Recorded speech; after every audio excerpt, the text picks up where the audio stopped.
مس understanding یا کوئی بھی مسکنسیپشن نہ پیدا ہو۔ انشاءاللہ اللہ تبارک و تعالیٰ کی رحمت سے امید ہے کہ جب وہ لیکچرز میں بنا لوں، وہ سیریز حضرت عیسیٰ علیہ السلام اور قرآن اس سے ریلیونٹ، تو پھر اس کا لنک لازماً میں اس لیکچر میں دے دوں گی، کیونکہ ابھی وہ لیکچر نہیں بنا، لیکن جب بنے گا تو میں ضرور یہاں پر ایڈ کر دوں گی اس کا لنک، تاکہ آپ کو ڈھونڈنے میں مشکل نہ ہو۔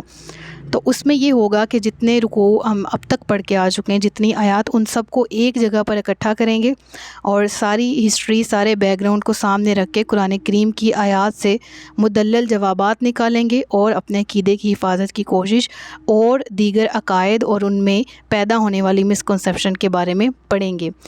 اس کے بعد آگے پڑھتے ہیں ذالک عیسی ابن مریم، یہ عیسیٰ مریم کا بیٹا، سچی بات جس میں یہ شک کر رہے ہیں۔ اللہ کے لیے لائق نہیں کہ وہ کسی کو اپنا بیٹا بنائے، وہ پاک ہے۔ جب وہ کسی کام کا فیصلہ فرماتا ہے تو اس سے صرف یہ فرماتا ہے ہو جا، تو وہ فوراً ہو جاتا ہے۔ تو یعنی ان آیات مبارکہ سے اول تو یہ مراد سامنے آ گئی کہ جو یہودی اور عیسائی عقیدہ رکھتے ہیں اس کی وضاحت جو ہے وہ یہاں پر پیش کی گئی، اور قرآن کریم میں اس کی حقیقت واضح کی گئی کہ حضرت عیسیٰ علیہ السلام سے متعلق ان کے عقیدے دراصل ہیں کیا۔ یہودی تو معاذ اللہ عز و جل حضرت عیسیٰ علیہ السلام کو جادوگر، والد الزنا کہتے ہیں، استغفر اللہ، اور عیسائی حضرت عیسیٰ علیہ السلام کو خدا کا بیٹا کہتے ہیں، جبکہ حقیقت یہ ہے کہ اللہ تبارک و تعالیٰ ان تمام شرکوں سے پاک ہے جو اس کی طرف منسوب کیے جاتے ہیں، اور حضرت عیسیٰ علیہ السلام حضرت مریم رضی اللہ تعالیٰ عنہ کے بیٹے ہیں اور اللہ عز و جل کے برگزیدہ نبی اور بندے ہیں، جیسا کہ گزشتہ آیات میں ہم نے پڑھ لیا، بیان ہوا۔ کیونکہ اس رکوع کے اندر جب حضرت عیسیٰ علیہ السلام کی بات ہوئی، جب ان کی پیدائش کے بعد ان کے کلام کا ذکر آیا، تو آپ نے فرمایا انی عبد اللہ، میں اللہ کا بندہ ہوں، اور یوں آپ علیہ السلام نے تمام باطل نظریات کا رد کر دیا جو ان کی ذات کے ساتھ جوڑے جاتے تھے، اور الغرض یہ کہ وہ خود بھی مختلف فرقوں میں تقسیم ہو گئے۔ ان کے 4 بڑے فرقے، ان کے نام آپ کے سامنے موجود ہیں، اور ان کی ڈیٹیل انشاءاللہ انہی سیریز میں شیئر کی جائے گی۔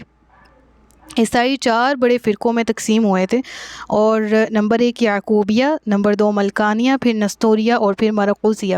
اس میں جو ملکانیہ عقیدہ ہے وہی صحیح مسلم ہے، یعنی کہ وہ اس دور میں بھی اللہ کا بندہ قرار دیتے تھے حضرت عیسیٰ کو، اور اللہ کا نبی، یعنی ان کے کنسیپٹ بالکل ٹھیک ہیں۔ کون سا فرقہ؟ ملکانیہ۔ ان کے کنسیپٹ بالکل وہی ہیں جو حضرت عیسیٰ پیغامات لے کر آئے، جو انجیل میں ان کو عطا کیے گئے۔ ان کے علاوہ باقی اپنے عقائد میں خود غلط ملت ہو کے اپنے ہی عقائد کو بگاڑ کر حضرت عیسیٰ علیہ السلام کے خلاف، ان کی شان میں، اللہ کے شان میں، حضرت مریم کی شان میں کچھ غلط بولنے لگے اور اپنے عقائد کو اسی طرح سے خراب کر لیا۔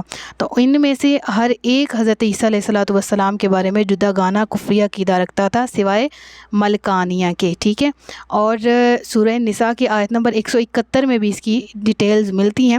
ایز آئی ٹولڈ کہ میں انشاءاللہ انہی تمام آیات کو جمع کر کے ایک لیکچر بناؤں گی، اور اسی میں تفصیل ساری ہوگی، تو انشاءاللہ اس سے پچھلی آیات، پچھلی صورتیں بھی ہماری ریوائز ہو جائیں گی، اور اس سورہ کو پچھلی صورتوں سے ریلیٹ کر کے ہم پڑھ لیں گے انشاءاللہ۔ عقائد میں درستگی اور کنسیپٹ بھی بہت زیادہ کلیئر ہو جائیں گے۔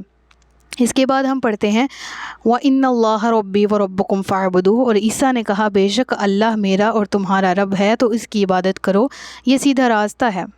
پھر گروہوں کا آپس میں اختلاف ہو گیا تو کافروں کے لیے خرابی ہے ایک بڑے دن کی حاضری سے۔ گروہوں میں آپس میں کیا اختلاف، وہ میں نے آپ کو بتا دیا ہے کہ ان کا اختلاف کس طرح سے شروع ہوا، اور اس کی ڈیٹیل انشاءاللہ پڑھ لیں گے۔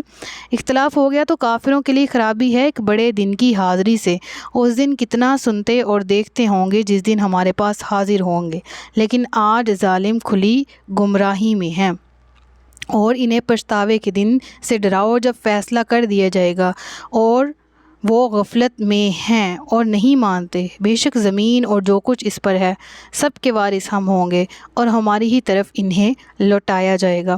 یعنی آج غفلت کی زندگی گزارنے پر یہ راضی ہیں، لیکن بروز قیامت پچھتاوے کے سوا ان کے پاس کچھ نہیں ہوگا، لہٰذا آج اس دن سے ڈراؤ کہ، یعنی نبی پاک صلی اللہ علیہ وسلم کو وحی کی گئی کہ آج اس دن سے ڈراؤ جس دن ان کے پاس کوئی اور آپشن موجود نہیں ہوگا سوائے پچھتاوے کے، اور جس دن کی معافی بھی کسی کام نہیں آئے گی۔